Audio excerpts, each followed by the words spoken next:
வெளிநாட்டு மாப்பிள்ளையை தட்டி தூக்கிய தமிழச்சி. வெளிநாட்டுல இருந்து பொண்ணு தூக்குறதெல்லாம் பழைய ட்ரெண்ட். காதல் பண்ணி ஒரு அழகான ஆண்மகனை தமிழ்நாட்டுல இருக்கிறது தாங்க புது ட்ரெண்ட். 5 வருட காதலுக்கு பின் நெதர்லாந்து மாப்பிள்ளையை கரம் பிடித்த கோவை மணப்பெண். கோவை மாவட்டம் பெரியநாயக்கன் பாளையம் அருகே இருக்கிற சாமநாயக்கன் பாளையம் பகுதியை சேர்ந்தவங்க தான் பிரேமலதா. இவங்க நெதர்லாந்து நாட்டுல இருக்கிற ஒரு தனியார் கம்பெனில மேலாரா வேலை பார்த்துட்டு வந்திருக்காங்க.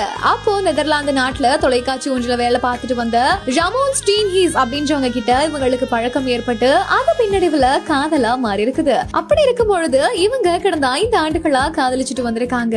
இவங்க 2 பேரும் திருமணம் செஞ்சு கொள்ள முடிவெடுத்து அதுக்கப்புறமா இரு வீட்லயும் பேசி அவங்களோட சம்மதத்தோட கோவை இடிகரை அருகே இருக்கிற தனியார் திருமண மண்டபத்துல இரு வீட்டார் முன்னிலையில இன்னைக்கு திருமணம் நடந்திருக்குது. வெளிநாட்டுல இருந்து பொண்ணை கூட்டு வரதெல்லாம் பழைய ட்ரெண்ட். அழகான ஆண்மகனை தமிழ்நாட்டுல இறக்குறது தாங்க புது ட்ரெண்ட் அப்படின்னு சொல்லிட்டு நெதர்லாந்து மாப்பிள்ளைக்கு வேட்டி சட்டையெல்லாம் போட்டுட்டு அவங்களோட ஃபேமிலியே பாக்குறதுக்கு அப்படியே தமிழர்கள் மாதிரி இருந்தாங்க. நம்மளோட தமிழர் பாரம்பரிய முறைப்படி இந்த திருமணம் ரொம்பவே அழகா நடந்திருக்குது.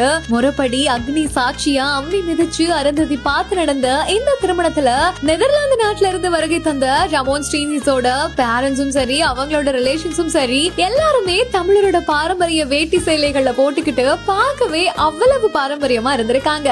இந்த ஒரு திருமணத்துல கலந்துகிட்டு அவங்க மணமக்களையும் வாழ்த்தி இருக்காங்க. பாருங்களேன், வெளிநாட்டு மாப்பிள்ளைய தட்டி தூக்கி தமிழ்நாட்டுல இறக்கிட்டாங்கப்பா இந்த வீர தமிழச்சி அப்படின்னு சொல்லிட்டு தான் இந்த ஒரு வீடியோ இப்போ சோசியல் மீடியால பயங்கரமா வைரல் ஆகிட்டு வருது. இந்த ஒரு அழகான கல்யாணத்தை பத்தி நீங்க என்ன நினைக்கிறீங்க அப்படின்ற உங்களோட கமெண்ட்ஸ் எங்க கூட மறக்காம ஷேர் பண்ணிட்டு போங்க.